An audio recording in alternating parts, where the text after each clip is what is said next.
A esta hora presentamos Pro con la Naturaleza, un espacio para conocer el desarrollo sostenible y conservación de la biodiversidad en nuestro país. Junto a nuestro conductor, Aldo Carlos, te traemos lo último en tendencias ambientales. Entonces, ¿listo para ser un pro de la naturaleza? ¡Empezamos! Vamos a entrevistar al reconocido y destacado ambientalista, el doctor Marc Duroiani. Él es ingeniero agrónomo, ingeniero forestal y doctor en ciencias. Fue profesor principal y decano de la Facultad de Ciencias Forestales de la Universidad Nacional Agraria La Molina, de la que también es profesor emérito. Él ha sido director general forestal del Perú y trabajó en el Banco Mundial y fue jefe de la división ambiental del Banco Interamericano de Desarrollo. También ha sido vicepresidente de la Unión Internacional para la Conservación de la Naturaleza. Es autor de 24 libros y un sinnúmero de artículos sobre conservación y política amazónica. Y en 1984 fundó junto a Carlos Ponce y Manuel Ríos Pronaturaleza, Fundación Peruana para la Conservación de la Naturaleza. Bienvenido, doctor Marc Duroiani. Y además de los reconocimientos que actualmente tienen las áreas naturales protegidas, qué mejor que usted, que ha trabajado, ha dedicado muchos años de estudio y últimamente a recopilar información importante de estos espacios que muchos peruanos lamentablemente no conocemos. Entonces, ahí ya venía un poco iniciar la conversación en cuanto a las áreas protegidas. ¿Qué son estos espacios? ¿Cómo han ido surgiendo en nuestro país? ¿Cómo es su gestión? Bueno, como usted bien dijo, las áreas protegidas son muestras representativas de los ecosistemas y de los paisajes más especiales que tiene el Perú. Y son muestras que en esos ecosistemas conservan la biodiversidad peruana, que es también de las más importantes del planeta. Entonces, realmente las áreas se llaman protegidas porque evitan que la actividad humana, especialmente la actividad humana ilegal o desordenada, destruye esos lugares. Entonces, la función de las áreas protegidas es ser la memoria de nuestro patrimonio natural, lo más completo que sea posible. Por eso usted mencionó inclusive varias áreas protegidas, y en realidad son muchísimas, en especial si se incluyen todas las categorías de áreas protegidas. Entonces, hay las nacionales, hay las que son de uso indirecto, o sea que son estrictamente protegidas, como los parques nacionales y los santuarios nacionales. Hay otras que son pueden tener alguna forma de uso, como la Reserva Nacional de Paracas, donde se pesca, de Pampagaleras, donde se cosecha lana de vicuña, el Alto Mayo, que usted citó al comienzo, es otra modalidad de área protegida que está dedicada centralmente a evitar la pérdida de suelos y al manejo racional o sostenido del agua. Entonces, hay una serie que lamentablemente hasta el año 1960, cuando el mundo ya tenía miles de áreas protegidas, el Perú no tenía ninguna. Y fue apenas en 1961 que un pionero de la conservación, Salomón Vilches, creó el primer parque nacional, que es el Parque Nacional de Cutervo. Lo creó en una forma más teórica que real, no marcó, por ejemplo, ni los límites del parque, pero fue el primer paso. Y el segundo paso, 2 años después, o pocos años después, 4 años después, en 1965, fue el Parque Nacional de Tingo María, que usted mencionó ahora. Entonces, ese fue el comienzo, muy lento, y realmente la recuperación del Perú en el concierto de las naciones del mundo en cuanto a conservar su naturaleza se dio básicamente en los años 1970, cuando se creó la Gran Reserva Nacional Pacaya-Samiria y el Gran Parque Nacional del Mano.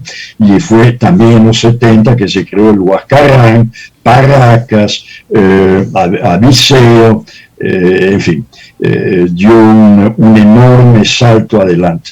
Y ya en los años 80-90 el Perú no solamente se emparejó con los demás países, sino que además se adelantó a la mayoría de los países porque consiguió hacer mucho más que otros. O sea, en este momento el 20% de la Amazonía, el 20% del Perú está protegido por áreas protegidas.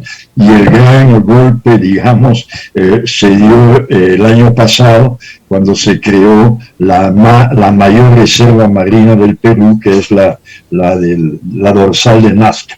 Entonces el Perú tiene en verdad hoy día dos reservas marinas, una es Paracas, que es pequeña en términos marinos, y la otra es la dorsal de Nazca, que es enorme. Entonces hemos comenzado tarde y no muy bien, pero nos hemos recuperado y hoy día el Perú no está atrás de otros países. Pero ojo, eso no quiere decir que no haya problemas, hay muchos. Sí, sin duda. Usted ha comentado algo en este resumen, ha hecho un esfuerzo por resumir, digamos, una buena parte de la historia de las áreas naturales protegidas, que estos espacios son precisamente para cuidarlos de actividades ilícitas del ser humano. ¿Cómo? Y mucha gente precisamente a partir de esto como que siente que se le limitan los derechos, se limitan los usos, ¿no? Siempre hay un argumento en la población y que es tomado a veces por intereses particulares para desinformar. Pero aprovechando que lo tengo usted aquí, ¿cómo es este proceso de creación de áreas? Efectivamente, que se despoja a la gente de las tierras, de la noche a la mañana se establece un perímetro. ¿Cómo es este proceso porque el común de la gente no lo conoce? Bueno, en primer lugar, lo único que destruye la naturaleza, lo único que destruye el patrimonio natural de un país es el ser humano. Entonces, obviamente las áreas son protegidas de la gente.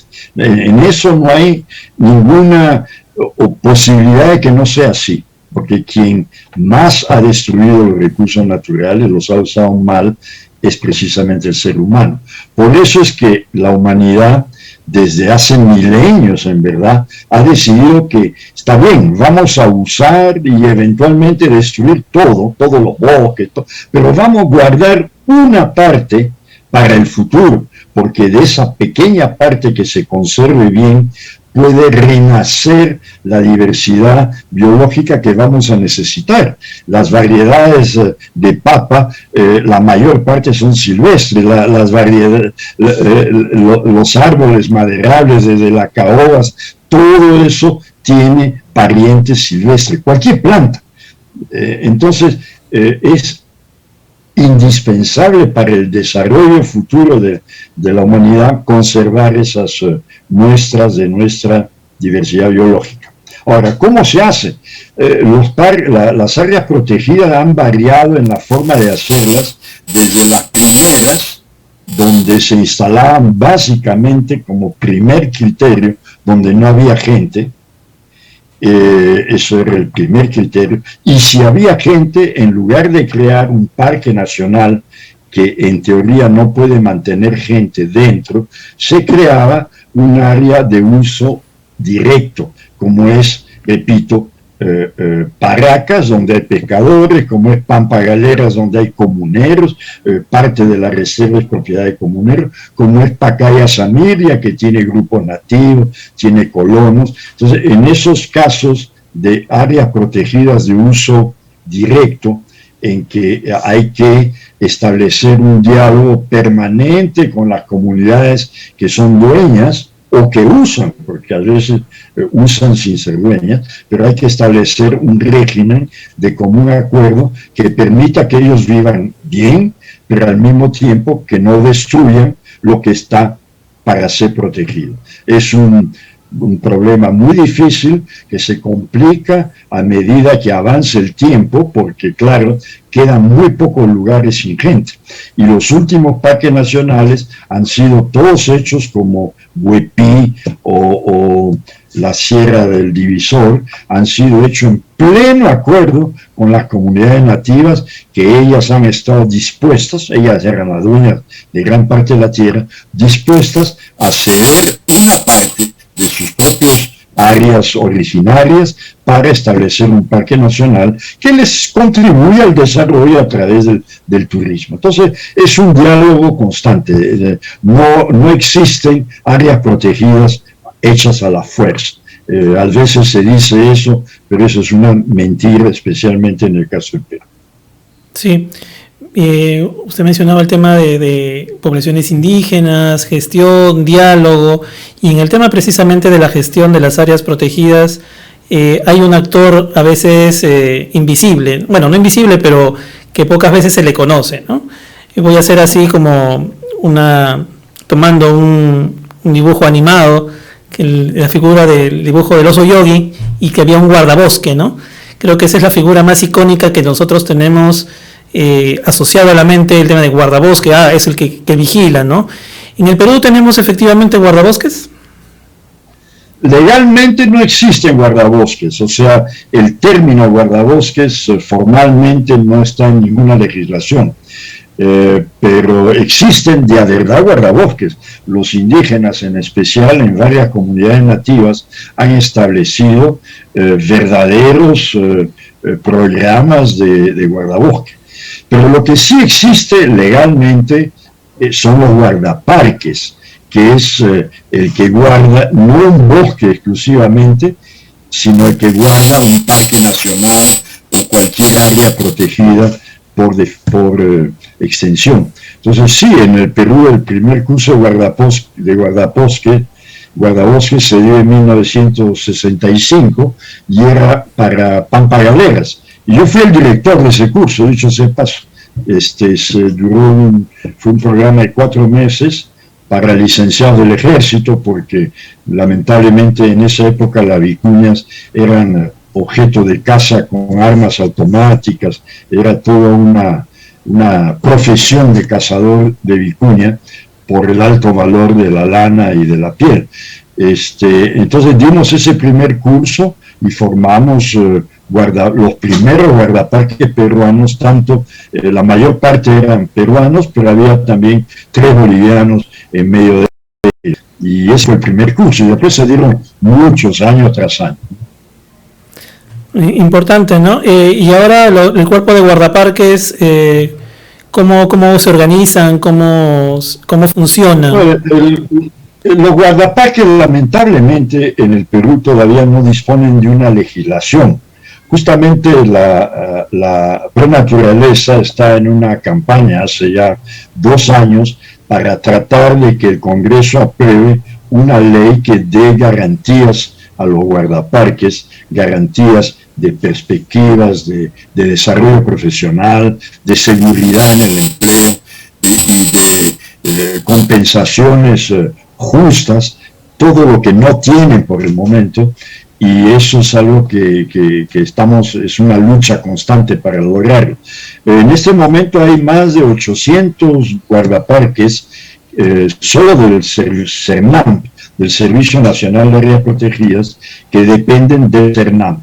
Y existe también lo que llaman guardaisla, que están en las Islas Guaneras, que en realidad son guardaparques. El nombre de guardaislas no es adecuado desde que las Islas Guaneras pasaron a formar parte del Sistema Nacional de Áreas Protegidas. Entonces, los guardaislas deberían ser asimilados a los guardaparques. Pero en fin, guardaisla y guardaparque, por el momento, no tienen todavía un estatus legal suficiente en el Perú. En otros países no solo lo tienen, sino que existen escuelas, algunas que ya tienen más de 60 años, y estoy hablando de América Latina. En Europa tienen ya un siglo las escuelas de guardaparques, con lo que permite tener todo un escalafón, rangos, perspectivas de promociones, y el final de un guardaparque bien formado puede ser director de un parque, por ejemplo, lo que en el Perú es improbable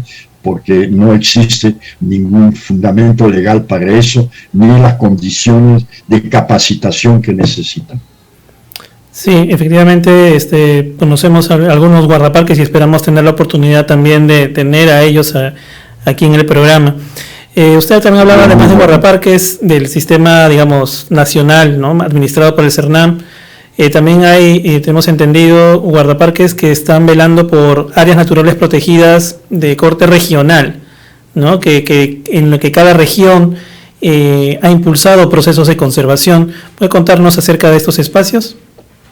Sí, yo comenté que hay muchos tipos de áreas naturales protegidas. Hay la de uso directo nacionales y de uso indirecto nacionales, pero también hay áreas de conservación regional, las famosas ACRs. Dicho sea de paso, Pro Naturaleza ha colaborado con el departamento del Cusco, con la región Cusco, para crear la ACR Queros Cosnipata, que es una hermosa ACR que es vecina del Parque Nacional del Manu y que permite consolidar la conservación de toda esa área.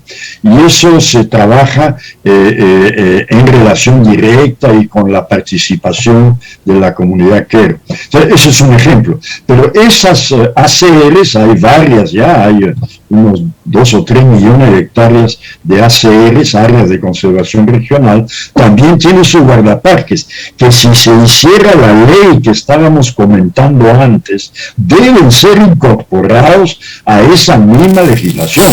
Ahí deberían estar los guardabosques, los guardaparques nacionales, regionales, particulares y hasta los guardaparques municipales. Yo cuando estoy en Lima, vivo en San Isidro y ahí hay guardaparques municipales, pero todos ellos deberían depender de la misma legislación y de la misma capacitación, no necesariamente de la misma institución, cada uno es diferente, obvio, pero la formación debería ser la misma en todos los casos. Bien, continuamos con nuestra entrevista al doctor Marc Duroiani. Realmente nos ha, en este breve tiempo, ilustrado acerca de las áreas protegidas, los guardaparques, ¿no?, y las modalidades que existen, ¿no?, de conservación a nivel regional. Ahora, doctor Duroiani, le invito a conversar un poco acerca de nuestra Amazonía, este vasto territorio, rico, mítico, desconocido, donde también, además de albergar mucha biodiversidad, también alberga lamentablemente gran cantidad de actividades ilícitas que le ponen en amenaza tanto a los bosques como a la gente, ¿no?, que vive en ellos.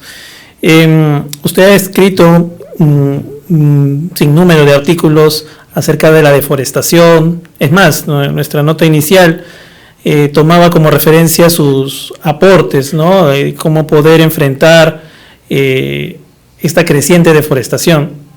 Cuéntenos un poco acerca de la situación de nuestro país y los bosques y estas actividades, en especial la deforestación, la tala ilegal y la minería que la afectan. Perfectamente. La Amazonía está amenazada por dos procesos que van paralelos. Uno es la deforestación, que básicamente es causada por la agricultura ilegal en su mayor parte, porque aquí siempre hablamos de la minería ilegal, pero olvidamos que la agricultura también es ilegal en la selva, porque no hay otra forma de llamar a un colono que baja de la sierra y sin pedir permiso a nadie entra al bosque, tala y hace agricultura, y se instala. Él necesita hacer eso, no es lo que estoy examinando, pero sí el hecho es ilegal, porque lo legal es poder usar la tierra que es propiedad de uno, que el Estado le ha cedido a uno, pero no entrar en cualquier lugar. Bueno, la deforestación es ocasionada por la agricultura primeramente, pero en los últimos 15 años ha aparecido otro factor de deforestación gravísimo, que es la minería, también ilegal. Entonces, el minero ilegal es mucho peor, quizá, no porque deforeste más, quien deforesta más es el agricultor. pero quien destruye más es la minería ilegal, porque no solo destruye bosque, y bosques muy importantes porque son los que están a lo largo de las riberas de los ríos, sino que contaminan los ríos sobre toda la longitud de y lo contamina con mercurio, lo contamina con petróleo, con todo, en fin, con toda clase de contaminantes, y especialmente con los sedimentos. Como ellos remueven el fondo del río o el lecho de la ribera de los ríos, lo remueven para poder filtrar el agua, agregar el agua. Entonces todos esos sedimentos van de nuevo al agua y obviamente alteran toda la topografía, la topografía subacuática en el río. Los peces ya no saben dónde poner sus nidos, en fin, es un desastre total.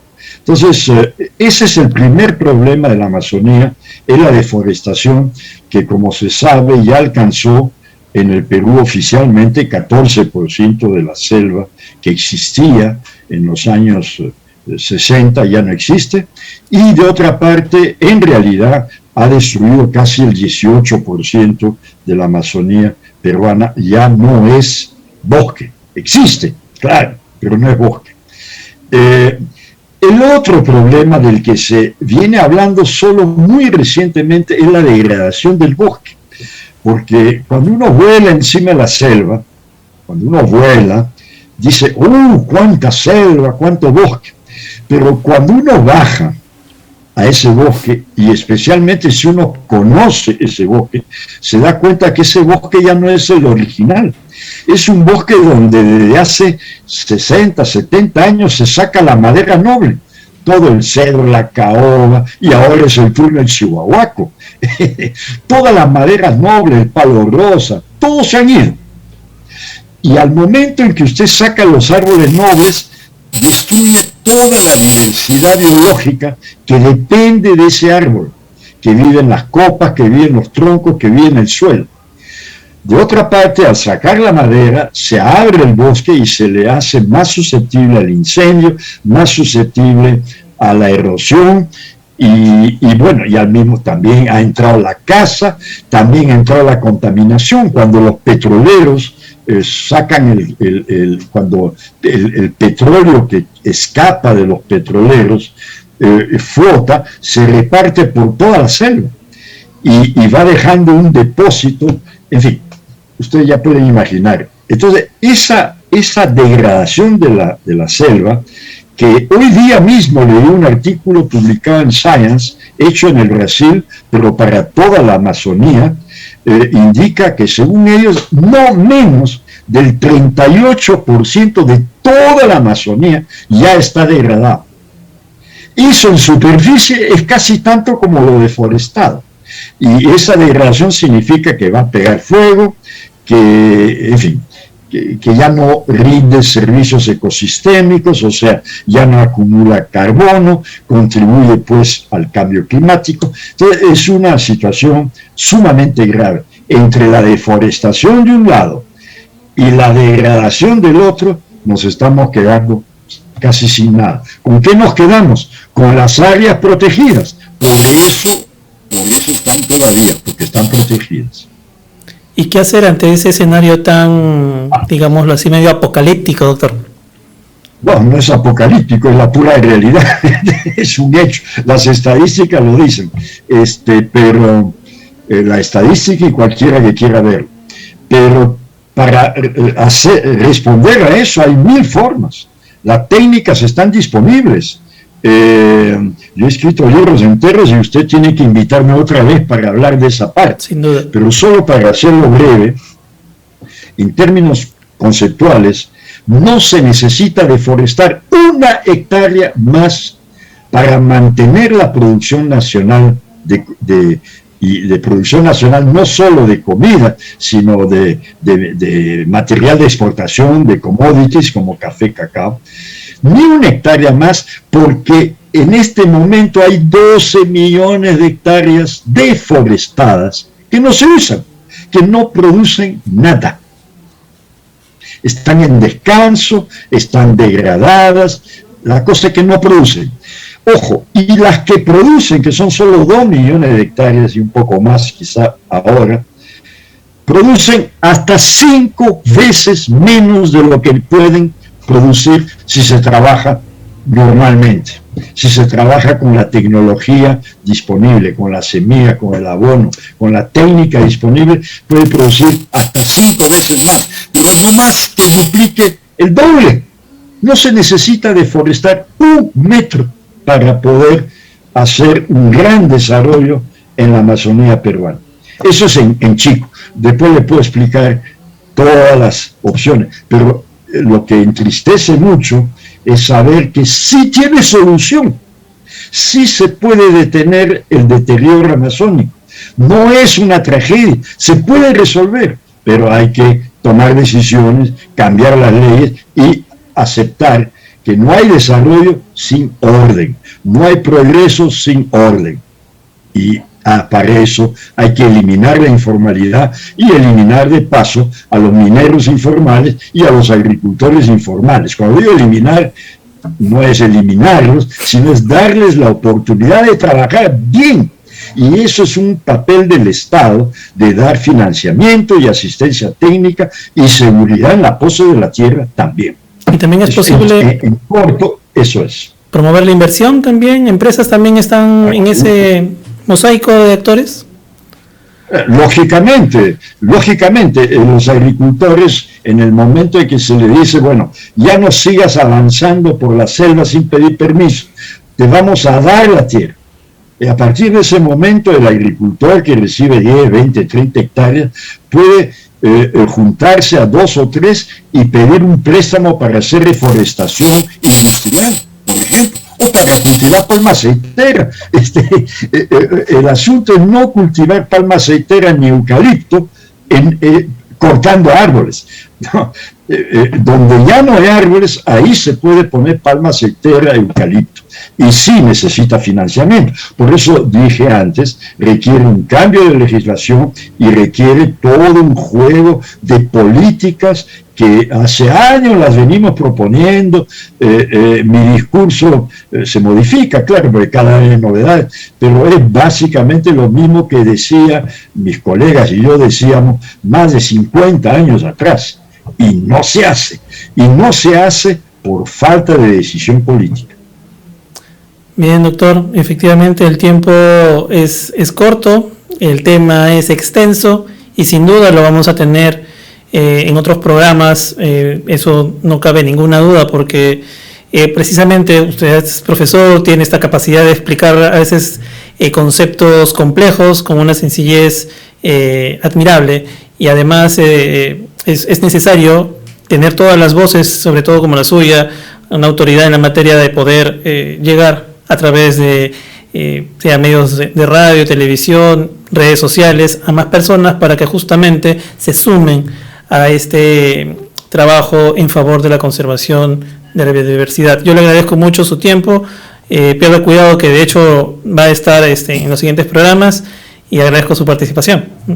Gracias a usted, gracias por la oportunidad. Gracias por acompañarnos en Pro con la Naturaleza. Los esperamos el próximo jueves para seguir conociendo más sobre la conservación y el desarrollo sostenible para que seas un Pro con la Naturaleza. Nos vemos.